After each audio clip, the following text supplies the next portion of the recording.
Assalamualaikum warahmatullahi wabarakatuh. Selamat pagi anak-anakku sekalian. Tetap semangat belajar di rumah dan jangan lupa jaga kesehatan kalian masing-masing. Setelah kemarin kita belajar mengenai bentuk-bentuk interaksi sosial, maka pada pembelajaran kali ini kita akan belajar mengenai pengaruh interaksi sosial terhadap pembentukan lembaga sosial. Kalian siapkan buku catatan IPS kalian beserta alat tulisnya. Dan untuk memudahkan kalian merangkum atau mencatat poin-poin penting pada video pembelajaran kali ini, silakan kalian klik tahan atau pause. Tujuan pembelajaran hari ini, kalian harus dapat menjelaskan pengaruh interaksi sosial terhadap pembentukan lembaga sosial. Nah, masih ingatkah kalian kemarin apa pengertian dari interaksi sosial? Interaksi sosial itu adalah hubungan timbal balik antara individu dengan individu, individu dengan kelompok, ataupun kelompok dengan kelompok. Nah, individu itu artinya satu orang, saya, dia, atau kamu, sedangkan kelompok itu adalah dua orang atau lebih. Nah, kesemuanya itu harus timbal balik, baru dapat dikatakan sebagai interaksi sosial. Interaksi sosial adalah kunci dari semua kehidupan sosial, karena tanpa interaksi sosial tidak mungkin ada kehidupan bersama.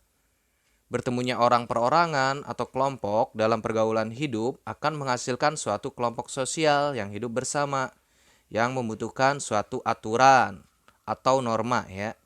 Sehingga melahirkan lembaga atau pranata untuk memenuhi berbagai kebutuhan hidup manusia. Nah, menurut Suryono Sukanto, setiap masyarakat mempunyai kebutuhan-kebutuhan pokok yang bila dikelompok-kelompokkan terhimpun menjadi lembaga kemasyarakatan. Contoh kalian butuh pendidikan. Nah, maka disediakan atau ada lembaga pendidikan seperti sekolah. Manusia mempunyai kebutuhan yang bermacam-macam dan lembaga sosial yang memenuhi kebutuhan individu pada masyarakat. Kebutuhan diri sendiri ya. Contohnya, manusia membutuhkan pendidikan. Nah, orang tua akan mendaftarkan anaknya pada sekolah dan mematuhi peraturan sekolah serta semua hal yang berkaitan dengan pendidikan diatur pada lembaga pendidikan. Nah, itu sekolah itu selain kalian harus pintar, kalian juga harus bisa memiliki nilai dan norma yang sesuai dengan diharapkan oleh masyarakat, yang diharapkan masyarakat. Nah, ini fungsi dari pendidikan. Kemudian, manusia membutuhkan nafkah atau penghasilan diatur dalam lembaga ekonomi. Misalnya, bekerja, berdagang, atau melakukan kegiatan-kegiatan ekonomi lainnya. Dengan demikian, interaksi sosial merupakan syarat utama dalam pembentukan suatu lembaga dalam masyarakat. Nah, di sini di negara kita ini diatur oleh lembaga ekonomi. Yang tertinggi itu adalah Kementerian Perekonomian. Nah, ini ya. Interaksi sosial berpengaruh besar terhadap terbentuknya lembaga sosial masyarakat yang bersangkutan. Melalui interaksi sosial, manusia saling bekerja sama, menghargai, menghormati, hidup rukun, dan gotong royong. Sikap-sikap tersebut mampu menciptakan keteraturan dan ketertiban. Nah, ini teratur dan tertib sesuai dengan nilai dan norma yang berlaku di dalam masyarakat. Dalam kehidupan bermasyarakat yang mendorong munculnya lembaga sosial. Lembaga sosial ya. Oke, perhatikan gambar berikut. Di sini ada gambar A, B, dan C. Nah, gambar A, kebutuhan akan makan memerlukan bantuan orang lain berhubungan dengan B, pedagang beras. Nah, berhubungan lagi dengan C, petani. Di sini petani menghasilkan padi, kemudian dijual oleh pedagang beras. Nah, kemudian menjadi konsumsi oleh sebuah keluarga ya di sini. Nah, ini semuanya itu berkaitan. Disimpulkan, antara manusia yang satu dengan yang lainnya saling membutuhkan melalui interaksi sosial. Karena manusia tidak dapat hidup sendiri. Nah itu, manusia dikatakan sebagai makhluk sosial.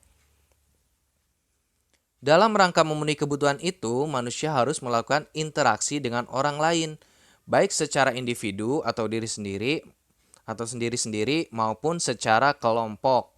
Misalnya, manusia untuk memperoleh beras dengan membeli dari pedagang di pasar, karena secara individu tidak mampu menghasilkan beras itu.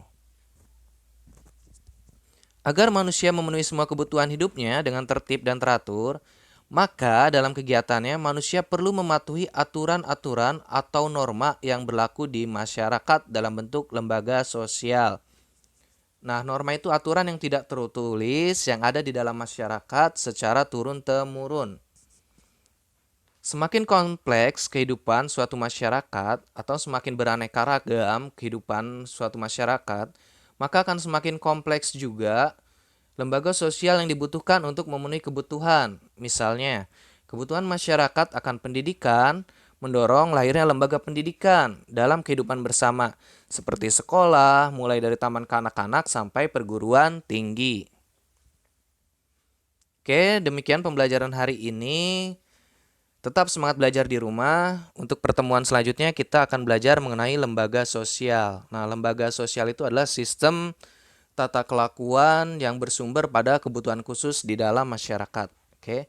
Silakan catat poin-poin penting atau rangkum materi pembelajaran pada buku catatan IPS kalian. Bagi yang belum mengerjakan ulangan harian 1 bab 1, silakan kerjakan. Kirimkan foto jawaban kepada guru IPS atau kepada saya. Oke, demikian pembelajaran untuk hari ini. Tetap semangat belajar di rumah dan jangan lupa jaga kesehatan kalian masing-masing. Wassalamualaikum warahmatullahi wabarakatuh. Selamat pagi.